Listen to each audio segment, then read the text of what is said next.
All right? So remember this. If you want to nuke an economy and a nation, if you really want to destroy an economy and a nation, give them easy money. All right? If I want to destroy you as a person, I'm going to give you $1 million. Because you're going to take that $1 million and do stupid things with it, okay? All right. So why is this important? Let's look at the case of Japan. The year is 1985, okay? And this is something called the Plaza Accord. The Plaza Accord was between the central bankers and the finance ministries of different nations, but primarily between the United States and Japan. Japan at this point was an export powerhouse. It was the second largest economy in the world, high savings rate. People really didn't want to buy American goods, but Americans loved Japanese goods. Okay, so it's creating this trade imbalance. And Japan was growing and becoming an economic powerhouse. So America said to Japan, listen, you guys need to restructure your economy because your consumers aren't spending any money. This creates trade imbalance. And ultimately, this will lead to structural problems in Japan. So what we're going to do is we will revalue the Japanese currency. We will appreciate it against the US dollar. Okay? So as Japanese consumers, you're able to buy more from the United States. Now, Japanese economists thought this was a terrible idea. But because America has military bases in Japan, Japan didn't really have a choice in the matter, right? And so this created the Japanese explosion of wealth, okay? So they were by Rockefeller Plaza in New York City, and this created a Fair of Japan in the United States. So to demonstrate to you how ridiculous the situation was, in the year 1990, in Kyoto, the Imperial Grounds, okay? I'm not talking about the city of Kyoto. I'm talking about the Imperial Grounds in Kyoto, okay? That land by itself was worth more than Canada as a country. You could sell the Imperial Grounds of Kyoto and go buy Canada for yourself, okay? That's how ridiculous the situation was in Japan.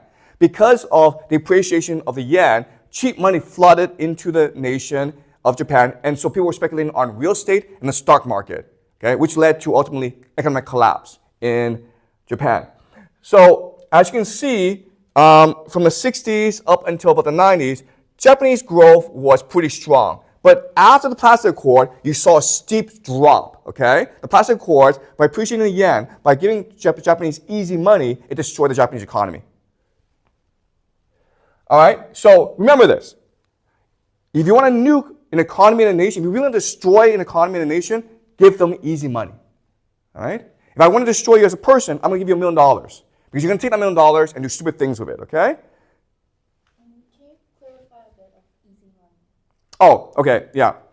What does easy money mean? Easy money just means that you think it's free. You have to work for it. You don't have to earn it, okay? And the idea of easy money is central banks have the power to print money. So if you come to me, I'm a bank, I can actually just give you $1 million and you take it. That's easy money, right? Okay, that's the idea. Okay, so you don't understand this. It's a hard concept to understand, but banks have that power. They can just print money out of nothing. Okay, and this is what we call easy money. And what this leads to is disaster. Okay, so let's go over the list of how easy money destroys nations. First is that it turns manufacturers into financial speculators. The reason why is maybe you're a car company, okay, and before you're making good money, making cars and selling to the Americans. But if the economy is blowing up, the stock market is increasing, the real estate market is increasing, you're actually better off taking all your savings, your investments, and put it into the stock market, right? Because you have better returns. And as a corporation, you have to guarantee better returns for your investors, okay? It makes people lazy, selfish, and greedy. That's easy to understand, right? If someone just gave you $1 million, you would not want to work or study ever again in your life. You create too much debt too quickly, you create financial bubbles, corruption between the politicians and the financial elite. You create massive inequality, right? Because it's usually the wealthy who most benefit from this wealth generation. You will increase unemployment and bankruptcies. And the last thing, this is really important, is because all this surge in prices, you price out young people and you destroy the nation's future. You look at the birth rate in Japan, it's about 1, okay? And the reason why is Japanese young people do not see a future for themselves. Houses are too expensive. The jobs don't pay that well, okay? Any questions before I continue? Is this fair? Okay. All right, let's continue. But it's not just Japan. It's also the 1997 Asian financial crisis. Remember, this is when South Korea, Thailand, Indonesia, their currencies were under attack. And because their currencies were under attack, they became devalued. The problem with this is, before this, Thailand, Indonesia, and South Korea had access to easy money provided by central banks. And so they could afford to buy things overseas, invest things overseas. They could, but once the currency was devalued, they now went bankrupt. Okay, and as a result, the National Monetary Fund was able to step in and prioritize the central banks. So that's a playbook. All right, 1989 is important because that's when the Berlin Wall fell and the Soviet Union and communism came to an end. Now it's a Pax Americana, okay? And in the Pax Americana, the system is America would ship its manufacturing overseas. Remember, manufacturing was a source of middle-class wealth generation. Now it's shipping all its manufacturing overseas to focus on financialization. All right, so the idea is that Wall Street would take all its money, all this wealth being generated overseas, and then take it back to America and use it to invest in America, to basically engage in financial games. Okay? Does that make sense? So in other words, before America was manufacturing things like cars and washing machines. Now America is just gambling. Okay? The entire economy is based on gambling anymore, and this will lead to something called the 2008 Great Financial Crisis, where the global economy collapses basically. 2001, 9/11, the World Trade Center, right? The terrorist attacks. Again, I'm not a conspiracy theorist, so I'm not going to go into the conspiracies behind this. But it led to something called the War on Terror, where America, for no particular reason, went to Iraq, Syria, Libya, and destroyed these countries. Now, if you're a conspiracy theorist, you would say, well, they destroyed these countries because these countries didn't have central banks, right?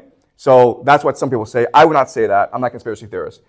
2008 is the great financial crisis. Why did it happen? It happened because America had become a gambling economy. And so it had to take money and invest it. The problem, though, is there's too much money flowing into America, and there's not enough good investments. So what Wall Street did was it started to invest in really bad investments. It was encouraging people with no money to go and buy like 5 houses, okay? And eventually they would have to default. And when they default, it would create a cascading effect where the entire global economy would collapse. And that's what was the 2008 Great Financial Crisis. To solve this problem, what America did was print money, okay? Look at this, guys. Up until the year 1980, America had about $1 trillion in debt, okay? America was founded in 1776. By the year 1980, about 20 years later, it had $1 trillion in debt.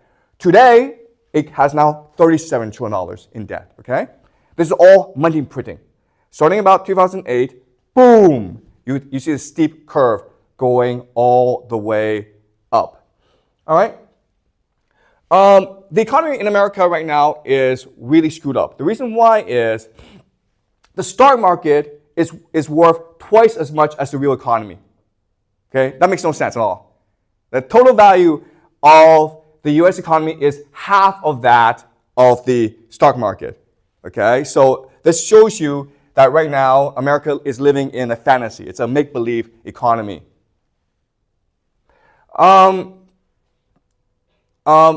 The other problem is this massive wealth inequality, okay? So as you can see, the wealthy people are pretty wealthy, but by 1980, the time of Reagan, it shoots all the way up, okay? So you have this massive wealth inequality being created in the United States. This also shows you how wealthy the top 0.001% are relative to everyone else, okay? So the main beneficiaries of all these reforms of this financialization has been the ultra-wealthy in America. At the same time, if you're an average American, all you've seen is your debt go up, okay? Your debt has gone way up. So you can make the argument that the system is designed to exploit the middle class by forcing them into debt so as to enrich the wealthy's investments. Okay? That's the American system. And in fact, you can